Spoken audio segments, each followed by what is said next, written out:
Será que basta me preocupar com as calorias ingeridas no meu processo de emagrecimento, fazer o famoso déficit calórico? É isso que eu vou discutir com vocês nesse episódio. Eu me chamo Bárbara Costa, sou nutricionista com 8 anos de experiência em consultório, eu já atendi mais de 7 mil clientes por aqui e algo que vem me chamando muita atenção hoje na internet, né, são as pessoas, nutricionistas, trazendo conteúdos como troque isso por aquilo, mostrando conteúdo nutricional.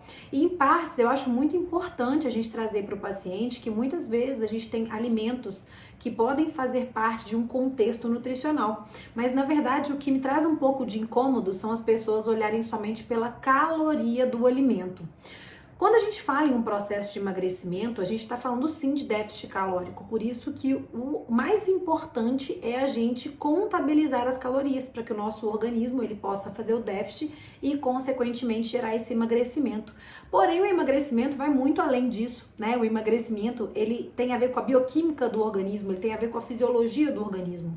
E, por exemplo, algo que é muito importante a gente se preocupar o tempo todo é com a qualidade do alimento ingerido. A gente sabe, por exemplo, que as mitocôndrias são as organelas, né? São pequenas estruturas que fazem parte do nosso corpo, no qual a gente tem milhares, que fazem a produção de energia, que é o nosso ATP. Para essas organelas funcionarem, nos trazerem energia suficiente, otimizar nossa produção energética, a gente precisa, por exemplo, de nutrientes, complexo B. Então, o que me traz um incômodo muito importante, que eu acho que vocês devem entender, é que não basta eu olhar somente pelo ponto de vista de déficit calórico, só o valor energético do alimento. Eu preciso de trazer a qualidade do alimento à tona também, porque essa qualidade vai determinar como que o meu metabolismo vai funcionar.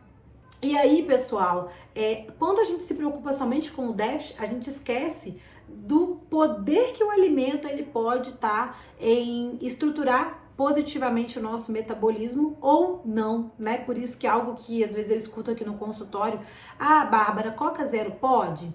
E aí eu quero trabalhar sobre esse contexto com vocês. Muitas vezes em um processo de emagrecimento, o paciente ele precisa ter alguns alimentos que fazem às vezes base da alimentação anterior dele, né? Por exemplo, a Coca, vamos dar esse exemplo. Às vezes o paciente ele toma Coca-Cola várias vezes ao dia e quando ele chega até a clínica a gente consegue reduzir a Coca-Cola para 2 vezes na semana. Então isso já é uma melhoria extrema, né? Então não adianta também às vezes eu tirar tudo do paciente, sendo que ele não vai conseguir fazer essa correção a longo prazo. Então, o que eu queria trazer para vocês, pessoal? Antes da gente pensar em determinadas modinhas, né, do doce de leite pré-treino, da Coca-Cola Zero, da gelatina diet, que isso já existe há muitos anos, depois a gente passou para uma nutrição mais funcional, eu acho que a gente tem que olhar muito para dentro da gente, que é o que a gente precisa. Eu, por exemplo, como nutricionista, eu tenho um ponto fraco, eu adoro um docinho. Então, umas 2 vezes na semana, eu opto por colocar um alimento doce na minha dieta, que muitas vezes é uma paçoca ou uma bananinha zero açúcar, enfim, algum alimento que em um contexto calórico caiba dentro do meu déficit, mas que não me faça sair, por exemplo, como um bolo de chocolate de 500 calorias. Então a gente fazer alguns ajustes calóricos nesse contexto me faz aderir melhor ao meu plano e dessa maneira eu consigo mais resultado, porque eu não tenho grandes superávits, ok? Então, qual a conclusão desse vídeo, pessoal? Primeiro, esqueçam somente déficit calórico. Não adianta eu olhar somente pelo lado do déficit calórico e não me preocupar com o funcionamento metabólico do meu organismo. Eu preciso de ter uma funcionalidade, eu preciso ter nutrientes para poder fortalecer o meu âmbito fisiológico, bioquímico, para o meu corpo ter uma boa funcionalidade, ok? Mas sim, muitos alimentos podem fazer parte de uma flexibilidade alimentar. Por isso eu acho muito difícil a gente falar, né, literalmente, o que é uma dieta flexível, o que é ter flexibilidade. Ter flexibilidade no plano alimentar é muito importante, principalmente para a adesão do paciente, ok?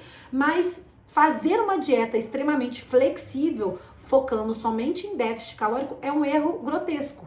Por quê? Porque além da gente não ensinar qualidade nutricional para o paciente, a gente não melhora o metabolismo dele. Então eu queria muito que vocês tivessem esse insight hoje, literalmente olhem para dentro de você e tenham uma análise bem específica, né? Se aquele alimento faz diferença na sua vida, se ele pode estar inserido, obviamente, dentro de um contexto nutricional adequado, porque pode sim, né? Muitas vezes a gente faz esses ajustes conforme a demanda do paciente, mas não tratem o seu metabolismo somente olhando calorias. Não é assim que a gente vai fazer grandes modificações, tanto na nossa parte estética, quanto a nossa mentalidade, né? E em realmente uma mudança do estilo de vida, né? Que é o que a gente quer trazer para o paciente. Então, espero que isso mude a sua realidade, mude a sua forma de pensar. E eu vou te pedir um favor, né? Compartilha com os seus familiares e amigos esse vídeo, a título literalmente da gente levar mais saúde para as pessoas. E não se esqueça de inscrever no canal e deixar o seu like. Até o próximo vídeo, um grande beijo!